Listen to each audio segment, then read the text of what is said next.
안녕하십니까. 미래통합당 대변인 배준영입니다. 국회가 셧다운된 지 이제 3일이 지났는데요. 다시 돌아오신 언론인 여러분들을 환영합니다. 오늘은 의료계 파업 등에 대한 현안 브리핑을 하겠습니다.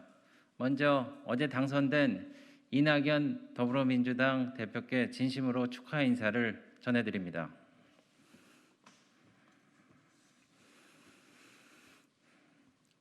정부는 결자 해지해야 합니다. 정부의 전공의 고발로 의료계 파업이 한 치 앞을 내다볼 수 없습니다. 의대 교수들도 고발 철회와 정부 정책의 원점 재검토를 요구하고 있습니다. 그동안 덕분에 챌린지로 칭송해 놓았던 의료진들을 적으로 돌려놓고 군인들이 전장을 이탈하는 격이라는 등 자극한 정부의 책임이 큽니다. 의사협회의 무기한 총파업은 절대로 안 됩니다. 코로나19 위기에 전 국민의 생명과 안전이 누란지위의 상황입니다.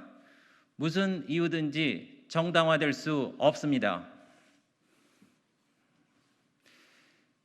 이런 상황을 초래한 것은 정부입니다.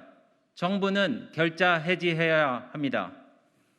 국민의 생명과 안전을 담보로 양측이 싸우는 동안 지금 의료 현장에서 벌어지는 현실은 너무 참혹합니다.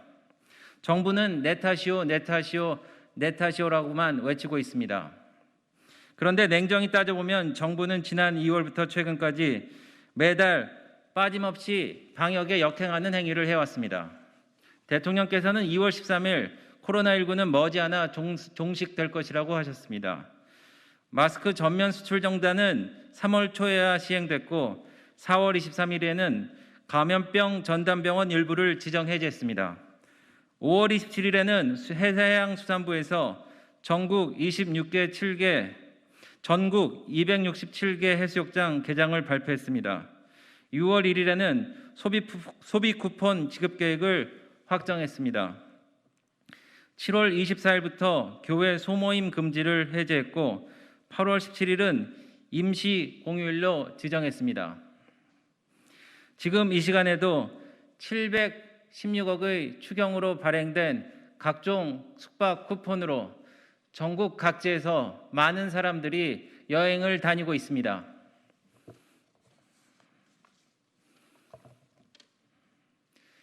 이것만 보아도 방역과 경제라는 두 마리 토끼를 모두 놓친 것은 바로 정부가 주역입니다.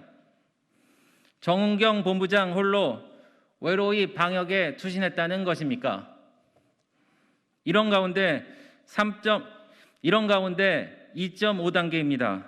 방역은 굵고 짧게 하는 것이 피해를 최소화할 수 있는 방법이며 3단계도 필요하면 즉시 시행해야 합니다.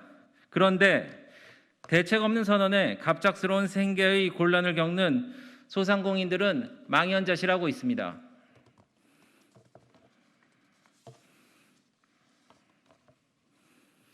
방역 조치와 함께 4차 추경과 2차 재난지원금을 동시에 발표했다 그러면 소상공인들은 이렇게 급격한 패닉에 빠지지 않았을 것입니다.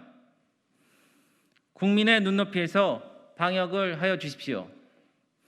사람들이 몰리는 쇼핑몰이나 지하철에서 사람들이 어떻게 분산할 수 있는지 대책을 내놓아야 되며 취약계층이 어떻게 장기적으로 무료로 마스크를 지급할 수 있는지 정부는 고민해야 할 것입니다. 새로 취임하신 더불어민주당 이낙연 대표는 지금이라도 전화를 걸어서 4차 추경과 2차 재난지원금을 조속히 편성해서 지원할 수 있도록 대통령께 건의해야 할 것입니다. 소상공인과 취약계층을 비롯한 시름에 빠진 전 국민을 위해 여야가 한 목소리를 낼 때입니다. 네, 감사합니다.